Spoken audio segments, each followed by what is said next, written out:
총선 일정 관련 보기로 합시다. 이번에 지금 국정감사 끝나고 나면은 과제가 2개 아니겠습니까? 정기국회에서 지금 논의가 되고 있는 이제 선거법하고 지금 이제 공수처법을 비롯한 검찰 개혁 관련 법안들 논의. 나머지는 이제 예산안 추진이 될 것인데 실질적으로는 아마 지방 왔다 갔다 하면서 지금 이제 선거 일정이 시작될 건데요. 조국 장관 후보 시절부터 논란이 됐던 그 국면이 총선에서의 가장 중요한 변수가 될 것 같습니다. 어떻습니까? 제가 볼 때는 제일 큰 변수가 됩니다.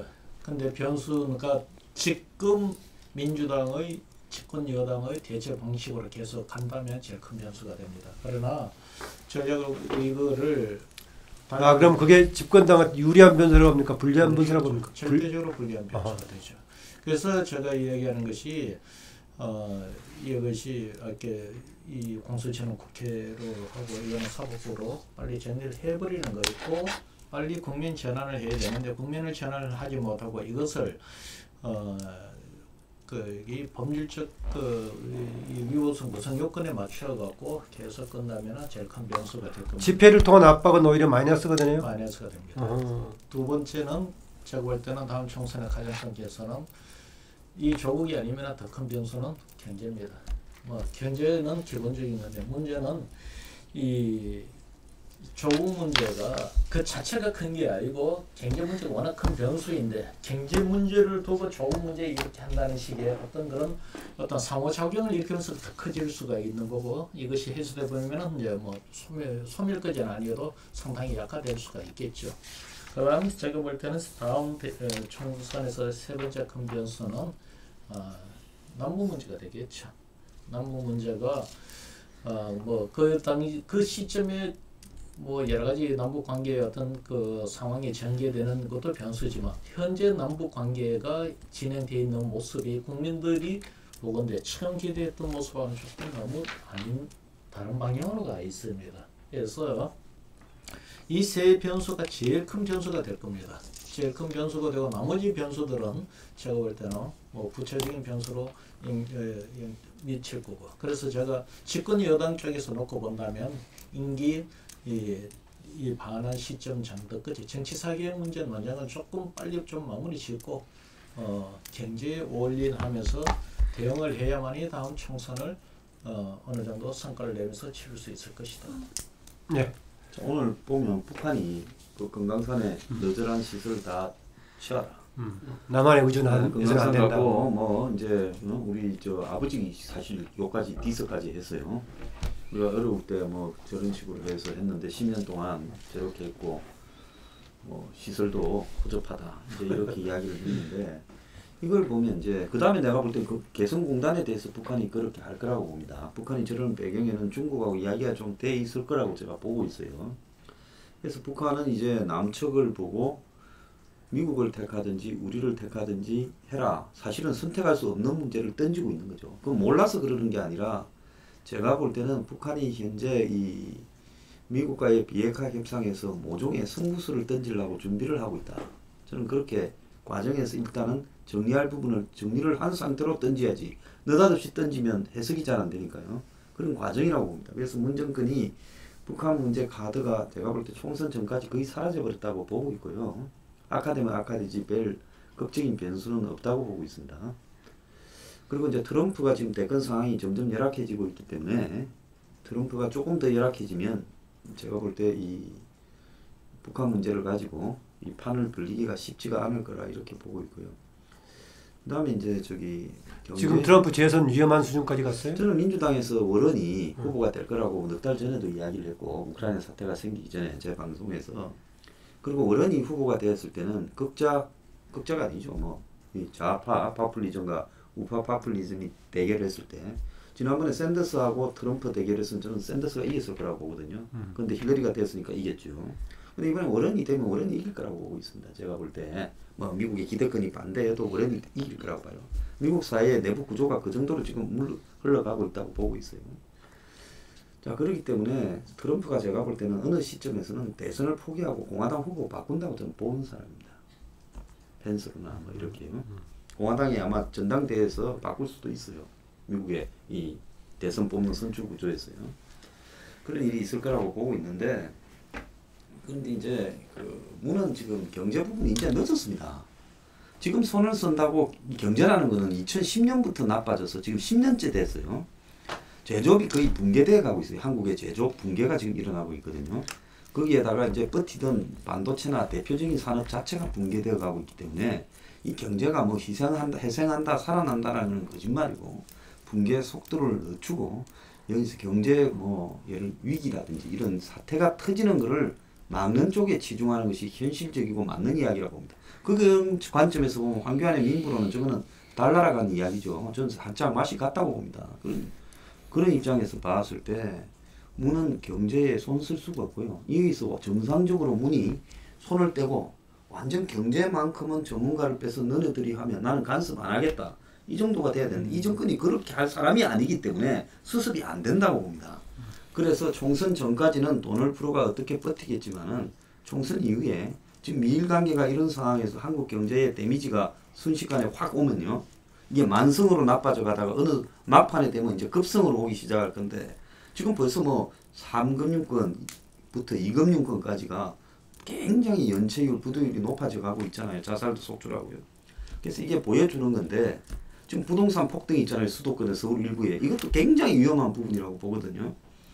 그래서 결국은 문 정권이 총선에 이기더라도 경제가 광범위하게 붕괴될 때 누가 문 정권을 돕겠다고 손을 내밀겠습니까? IMF나 미국이나 일본이나요. 그런 부분에서 봤을 때 이제 그런 상황에서 정권이 수습 능력을 상실하면서 붕괴되어 갈 거다. 저는 코스를 그래 보고 있어요. 외국주의자 황정선이 그냥 지켜볼 일이 아니네. 지켜보는 게 아니라 이 국민은 대가를 치러야 된다고 보고 있습니다. 지금 총선 일정과 변수 얘기하고 있는데요. 뭐 여러 가지 얘기가 다 나왔네요. 예. 저는 뭐 그러니까 지금 총선과 관련해서 딱 압축해서 이야기하면 경제 문제, 남북 문제는 상수죠. 그것이 뭐 그러니까 경제가 나빠지든 좋아지든 남북 관계 좋아지든 나빠지든 이거 어떤 식으로든 영향을 미칠 수밖에 없기 때문에 이 부분에 대해서는 뭐 굳이 따로 이야기하지 않겠습니다. 추가적으로 진짜 변수라 할 부분은 앞으로 선거법 협상이 어떻게 처리해야 되냐. 준연동님의 그러니까 변수는 변수인데 그게 지금 이제 유불리 어떤 식 상황이냐 그거 포함해서 얘기해 주세요. 그 경제 부분과 관련해서는 일단 지금 뭐 확장 재정을 통해서 지금 뭔가 한번 일종의 그러니까 지금 침체된 경제의 마중물 역할을 하겠다는 부분인데 마중물 성과가 나오기 시작했다고 얘기하던데요. 근데 그게 모르겠습니다. 그러니까 지금 내년 4월이 총선이기 때문에 아마 상당히 만약에 513조 지금 원안대로 많이 통과된다 하더라도 상당히 아마 상반기 중에 그러니까 이 지금 재정을 많이 풀겠죠. 풀어서 그것이 과연 효과가 있느냐 따라서 이제 뭐 경제가 어느 정도 약간 반등 기미가 있다고 한다면 상당히 그러니까 어떻게 유리할 수 있는 거지만 그거조차 은발의 오줌 누기로 끝나버릴 경우에는 오히려 확장 재정 운영 자체가 크게 발목이 잡힐 수도 있는 것이고 또 남북 문제 같은 경우도 지금 김정은이 이번 원래 올해 신년사에서 12월 올 연말까지가 비핵화 협상 기간을 정한 거 아닙니까? 그렇다고 한다면 자기 입장에서 지금 다급한 상황이거든요. 그래서 백마 타고 백두산 갔을 때 많은 언론들이 결단할 거라고 했는데 드디어 오늘 결단한 것 같아요. 그러니까 지금 금강산 문제를 비롯해 갖고 지금 뭐 남쪽에 이제 구체적으로 이제 선택을 하라는 거 아니겠습니까? 그리고 또 오늘 그 이야기하면 최선희를 데리고 왔어요.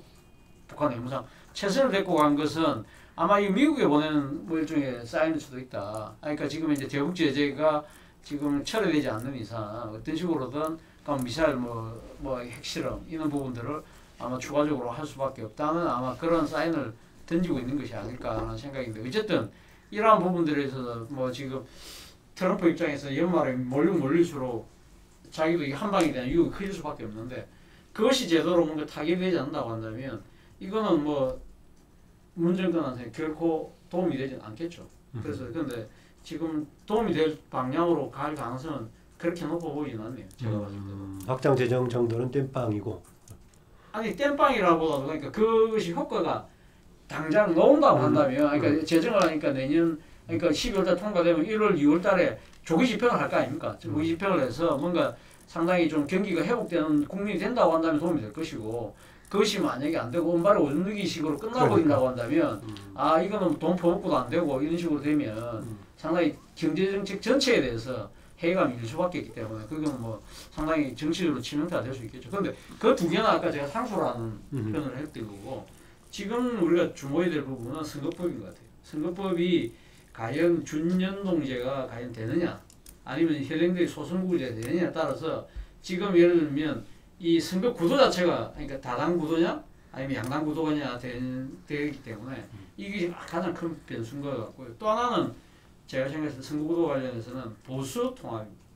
보수 통합의 물꼬가 과연 지금 조국 사태로 인해서 일단 보수가 재결집하기 때문에 유승민도 뭐 지금 탄핵에 대한 입장을 좀 내려놓고 그 부분에 대해서 김진태도 반성이라는 전제를 내긴 했지만 유승민하고 대화가 되는 식으로 이야기를 한단 말입니다. 그런데 이런 부분들이 과연 얼마만큼 지속적으로 가면서 보수 통합까지 갈 수 있느냐 이것이 가장 큰 변수가 아닐까 생각합니다. 네. 선거에 대해서는 뭐 아까 이 준연동형 비례제가 어떻게 채택되는가 가장 큰 변수일 수다 있는데 저는 뭐 그렇게 생각하지 않습니다. 왜냐하면은 그게 되더라도 여전히 소선거구제거든요. 그리고 현재 우리가 해는 게 진짜 어떤 면에서는 이름만 연동형 비례대 표제지 앞에 준자가 딱 붙어가지고 50%만 지역별로 이렇게 6개 이렇게 권역별로 이렇게 그 배당되기 때문에 그 영향이 이렇게 굉장히 그 제한적인 거죠, 이게. 근데 그것보다는 오히려 더 소선거구제. 수도권이 112석입니다. 거의 뭐 한 50% 정도 차지하고 있는데 지역구 선거가 223개니까 거의 반이잖아요. 수도권 선거가 반인데 이게 소위 민주당이 지금 82석입니다. 67% 차지하는데 요 수도권 선거에서 1, 2위 격차 3% 이내가 15% 정도 돼요. 이게 그렇죠. 3% 이내가 이게 지난 선거에 벌어졌던 게 그러면은 저는 보수 통합은 있을 수밖에 없다. 선거를 치르려면은 이 통합하지 않고서는 자기들 선거를 치를 수 없는 거예요. 그런데 거기까지 가는 과정에서 예를 들면 어떻게 하면 보수 세력의 결집을 갖다가 좀 더 확장력 있게 할 것이냐 이게 뭐 이런 부분들이 연구돼지고 또 서로 모색하고 하는 과정이지 그 선거 전에는 보수 통합은 저는 필수다. 거기에서 이 변수는 안철수입니다.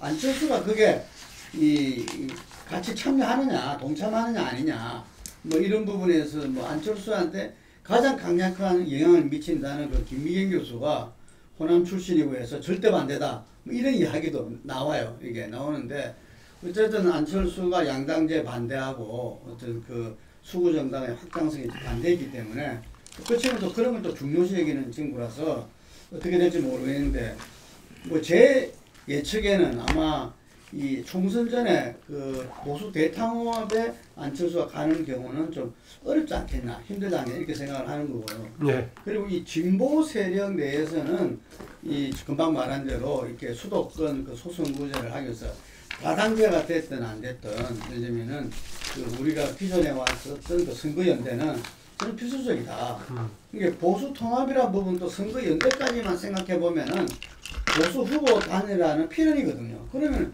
진보 쪽도 더 마찬가지죠, 이게. 그래서 그 각 당의 다당제의 이 쟁투는 호남이라든지 충청이라든지 영남에서 벌어질 것이다, 이렇게 보여지거든요. 지금 현 정부에서 이 PK라든지 충청이라든지 지금 수도권이라든지 이런 부분에서 이번 사태를 통해서 굉장히 지지율이 내려가고 사람들 민심이 입안에 일어났단 말입니다. 예. 그렇기 때문에 이것의 성분은 저는 선거제가 아니라 국정쇄신을 갖다가 지금 집권 세력이 해내느냐 마느냐 이걸 안 하고 그대로 만약에 가고 당도 그리고 그 당이 지도부가 쇄신돼야 공천도 이렇게 쇄신되는 거죠. 근데 그렇지 않다면은 상당히 어려운 선거에 처하게 될 거다 봅니다. 예.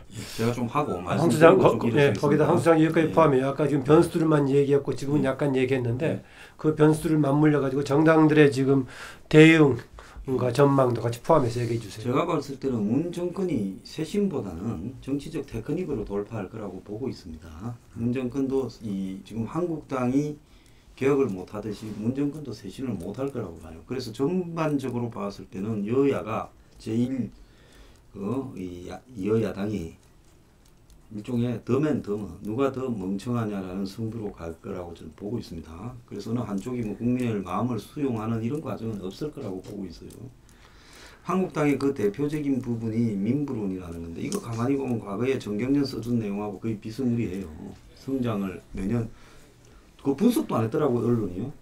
3만 불에서 5만 불 되는데 10년 걸리면 연 4.35%입니다. 어떻게 요즘 4.35%를 성장을 해요? 그러니까 그걸 한국당 안에서 아무도 분석도 안 해보고 밖으로 발표했고 황교안이는 조국 들어간 다음날 그거 홍보하러 쫓아다니고 있어요. 그래서 저런 수준의 야당이니까 문재인이 집권해 먹을 수 있지. 야당이 조금만 똑똑하다면 벌써 쫓겨났을 거라 저는 보고 있습니다. 그러기서 지금 한국당에 하는 행태로 보면 유승민이하고 천신만고 그때 합칠 수도 있다고 봐요. 원래 저런 사람들이 서로 뭐 딜 쳐서 잘 정리도 합니다. 근데 문제는 뭔가 하면 유승민이 오더라도 유승민이 가졌던 개혁 보수라는 가치가 난해해져 버렸어요 이제는요. 그래서 한국당이 과연 이 다수 서민들을 위한 요즘 뭐 다 가난해져 가고 있잖아요.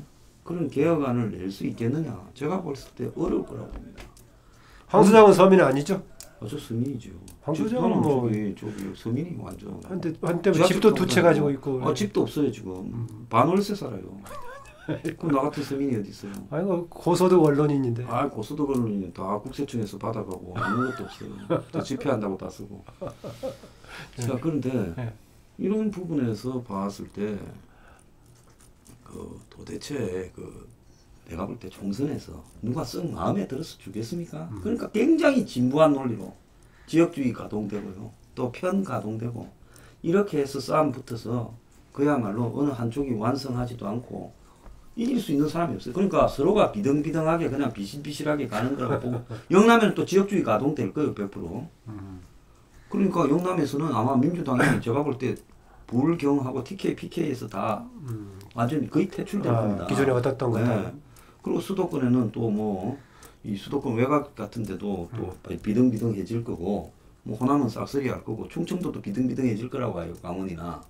그렇기 때문에 전체적인 총선 결과가 뭐 현 여권은 지난번보다 안 좋아지겠네요. 현 여권은 지난번보다는 훨 안 좋아지죠. 그렇기 때문에 그렇다고 한국당이 압도적으로 이길 또 동인도 없어요. 그렇기 때문에 결국은 그동안에 이 한국의 골수 무식한 좌우 대결에 지역 대결이 이제 다시 또 그거에 대해서 뭐 이제 저쪽은 문재인에 대한 일종의 평가로 몰고 갈 거고 좌파 정권 청산하자 이렇게 갈 거고 이쪽에서는 뭐 사회개혁 이야기하고 뭐 이럴 건데 북한 문제는 변수에서 저는 빠질 거라고 보고 있습니다. 그렇게 되면 결국은 이쪽이 근소하게 앉으면 잘한 거라고 보고 있고요. 한국당이 그렇다고 압도적으로 이길 요인도 없다 이렇게 보고 있습니다. 지금 황교안 체제에서는요. 근데 문제는 황교안 체제가 조국이 아니었으면 좌초됐을 건데 조국 때문에 황교안 체제가 또 총선까지 간다라는 게 또 한국당의 불행이에요. 지금 예, 정당들의 상황 인식 얘기하고 있습니다. 예, 아주 큰 변수는 아니지만 지금까지 네. 지금까지 그 인구적인 어떤 변수도 한번 봐야 돼요.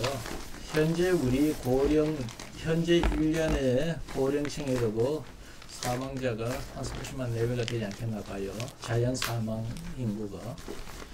반면 새로 매년 유권자로 들어오는 인구가 한 70만 정도가 됩니다.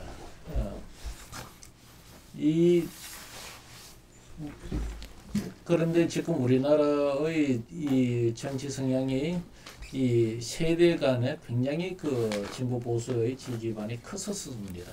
결국은 무슨 이야기냐? 이런 식으로 진행이 되어 왔다면 3년 전에 정치 지지 정당 대통령 지지율이 바뀌지 않았다면 그대로 3년 동안 이어져 왔다면 요 인구적 변수만 감안해도 1년에 100만 정도 교체가 되고 300만 정도가 교체된 우리나라 유권자의 한 7, 8% 정도가 됩니다. 그러면은 한 5% 정도의 개선 효과가 왔을 거예요. 진보는 더 올라가고 보수는 더 떨어지는 효과가 왔습니다. 그런데 지금 보면은 오히려 진보 진영에서는 보면 보수가의 격차를 더 벌리는 게 아니고 더 지금 좁혀져 왔다는 말입니다. 결국은 이것은 무슨 이야기냐? 가만히 있었어도 한 5포인트 이 챙길 거를 그것까지 까먹고 더 좁혀져 왔다. 결국은 무슨 이야기냐? 현 정부의 국정 운영이 국민들한테 출발할 때 주었던 희망이나 어떤 그런 것들을 지금 충족시키지 못하고 있다는 것이 생각보다 굉장히 크게 나타나지 않는가. 저도 아까 김 사장님이 그 이야기를 하길래 현 정부의 국정 운영이 변수다. 만약에 이 인구 변수를 놓고 본다면은 진짜 큰 변수가 될 수가 있겠다. 그러면은 똑같이 보수는 어떻게 해서 이 동력을 얻어냈는가? 이 보수는 제가 보면은 동의합니다. 지금 가셨지만은 이 보수가 자체의 개혁 또는 이 수권 능력을 입증을 함으로 해내서 지지를 끌어올렸다기보다도 특히 5번 조국 사건을 거치면서 반사이익을 왔습니다. 사실 보수 정당이고 진보 정당이고 간에 정권을 잃고 나서 반성을 안 하거나 또는 뭐 현 정부는 뭐 탄핵이 있으니까 조금 탄핵을 인정하는 게 좀 싫다 치면은 그 문제 관련됐던 부분에 대한 개혁이나 혁신이라도 해줘야 되는데 반성이나 이 개혁 혁신을 안 하는 지금 안 하고 버티는 야당은 내가 처음 봐요. 그런데 이런 역대 정권을 잃고 이렇게 버티는 야당이 살아남에 누가 기여를 했느냐? 볼 때는 현재 문재인 정부 집권 여당 민주당이 그렇게 만들었다고 봐야 돼요. 그래서 집권 여당 이제는 선거를 치러야 되니까 집권 여당도 중요해지죠. 여당 그리고 현 정부의 국정 기조에 있어서 적어도 이 전반기의 잘했는 것도 있지만 잘못했던 것에 대한 보완, 거기에 대한 당선 관계 변화도 좀 있을 거라고 보세요?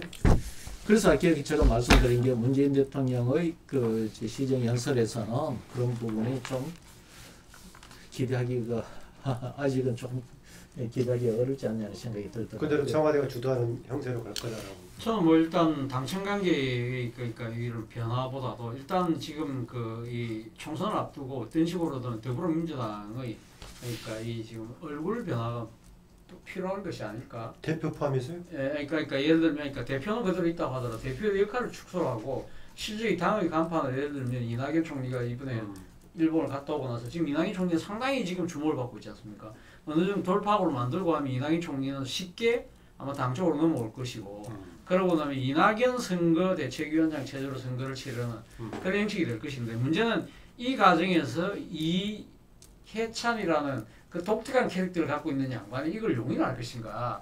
이것이 예를 들면 이낙연 체제의 총선 체제가 이 지금 그 기존의 그 이해찬 당대표는 그대로 지금 임기는 계속 되는 거니까 이것이 어떻게 조화롭게 갖고 가느냐가 아마 저는 가장 큰 민주당의 과제가 아닐까라는 생각이 듭니다. 일단은.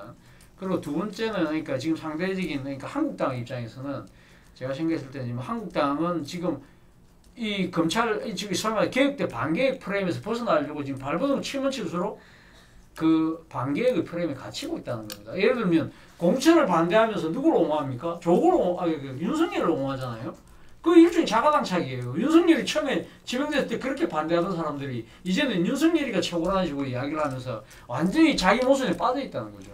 그리고 지금 또 하나 앞서 그 우리 강화문 집회 이야기를 했지만 서초동의 촛불 집회가 그렇게 엄청난 많은 사람들이 그런 일기를 가질 거라고는 다수의 사람들이 다 생각을 못했거든요. 그건 그만큼 이 검찰 개혁을 지지하는 사람이 많다는 겁니다. 예를 들면 강화문 집회 간 사람들 중에서도 조국 가족에 대해서는 상당히 반대하지만 그러면서도 나 조국이 미워서 놓은 것이지 검찰이 좋아서 놓은 거 아니라고 얘기하는 사람도 많거든요. 그런 점에서 보면 이 지금 이제 검찰 개혁이라는 이 부분을 무조건 배관시하고 그걸 갖다가 반대하는 식의 모습, 그것은 일종의 지금 탄핵을 자초했던 과거 집권당의 그러니까 반성과 혁신의 안 하는 그런 모습하고도 또 겹쳐서 보인다는 겁니다. 그렇기 때문에 저는 그러니까 지금 이제 반개혁의 틀을 스스로 깨기 위해서는 자기 스스로의 반성과 혁신이 우선돼야 되는데 거기에 대해서는 지금 안 보인다는 겁니다. 그 노력이. 그런 부분들이 지금 진짜 저는 좀 자가관찰이 어제 참 진짜 말이 안 된다고 생각하는 게 그 뭡니까 이번 조국 잘했다고 뭐 주광자한테 표창 주고 표창장 주는 거 보고 금일봉도 주고. 그 진짜 제가 생각이 도대체 뭐 하는가 이런 생각이 들더라고요. 그리고 지금 뭐 공주처 지난번 그 패스트트랙 전국에 했던 사람들한테 뭐 이 공천할 때 가산점 주겠다. 그건 스스로의 공천 이 경선한 그러니까 공천 그 뭡니까 경선 이 공천 그 이 공정한 룰을 스스로 깨겠다는 이야기하고 뭐가 다릅니까? 그러면 새로운 피들이 과연 한국당에 몰려갈까요? 저는 완전히 아까 더명더머 이야기했는데 저는 진짜 한국당의 어제 그런 모습들은 정말 뭔가 좀 너무 이 기획대 방향 틀 속에 스스로 빠져 있는 것이 아닐까 생각합니다. 차 교수님이 지금 이야기하는 지금 그 이야기가 가설적으로 좀 더 지켜봐야 될 문제예요. 그 가능성을 배제를 못합니다. 내가 왜 그런 이야기를 하면은 10월 초 조국 그 예의도 광화문 대규모 집회가 이뤄지기 전에 물어봤어요. 당신 진보냐 보수냐 물어봤을 때 보수가 더 많이 나왔어요. 그리고 아주 보수적이다, 다소 보수적이다 놓고 볼 때 이 보수적이다, 진보적이다 하는 이제 확실한 그 두 층을 놓고 보면 격차가 더 벌어질 정도로 보수가 높게 나왔습니다. 근데 나는 그러고 나서 광화문 집회가 있었습니다. 그러면은 다시 그 질문을 하면 보수가 더 커질 줄 알았어요. 근데 웬걸 광화문 집회가 있고 나서 다시 그 질문을 하니까 오히려 보수가 줄어들어 버린 거예요. 이걸 어떻게 해석해야 될지 굉장히 이 퀘스천 마크였어요. 근데 지금 차 교수님의 논리들이 지금 이야기하는 부분이 일정 부분 그게 답이 가설적인 답이에요. 근데 뭐가면은 지금 조국 사건에 대해서 국민들이 분노하고 비판하고 저런 진보라면 나 보수할 거야 라고 했는데 그러다가 광화문 집회에 되고 자유한국당 주도로 집회가 일어나니 이 조국 논쟁과 관련해서 우리가 이런 스탠스를 취하면은 이 반사이익을 황교안을 중심으로 한 자유한국당이 챙겨가네? 라고 인식하는 순간 이 보수에도 또 치료해버리는 그 가능성이 지금 보이고 있다는 거죠.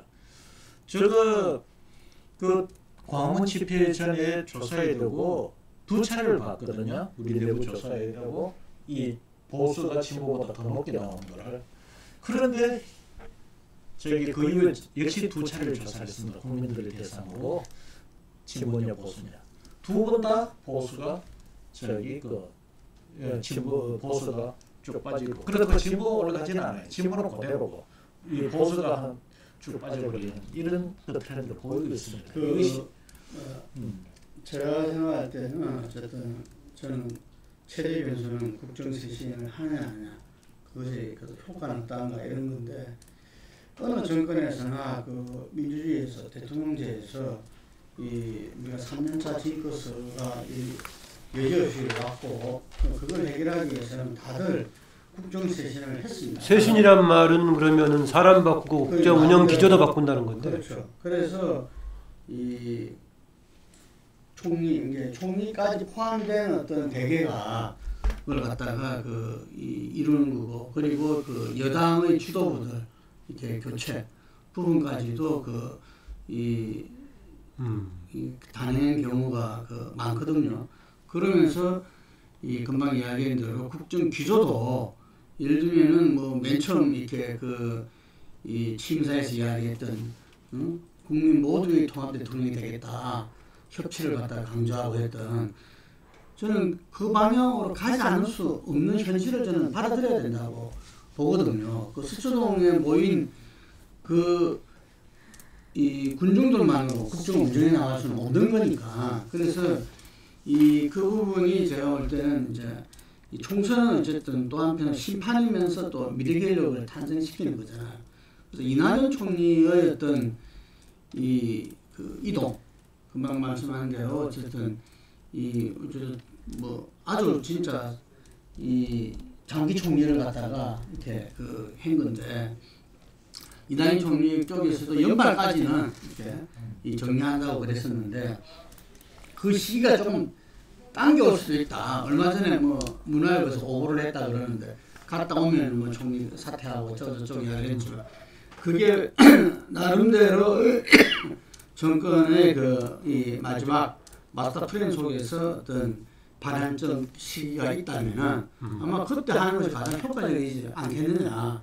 지금 뭐 이 예산 부분은 뭐 총리가 다 그 안고 뭐 해나가는 것도 아닌 것이고 하기 때문에 그래서 그런 차제의 어떤 그런 인적 쇄신을 인적 변화를 갖다가 보여주면서 이 국정 운영 기조 자체도 일정 정도 바꾸는 이런 부분도 필요하다 보고 더 강력하게 나가는 건 저는 강력하게 나가야 된다고 봅니다. 아까 이 평화 이 문제도 뭐 기본적인 상수가 될 수밖에 없다 그랬는데 제가 그 아쉬웠던 거는 한미 동맹을 해서 미국과의 어떤 이렇게 이 긴밀한 하나의 그 협의 속에서 어떤 이 금강산 관광과 개성공단 재개는 현 정권이 이뤄내서 됐지 않나.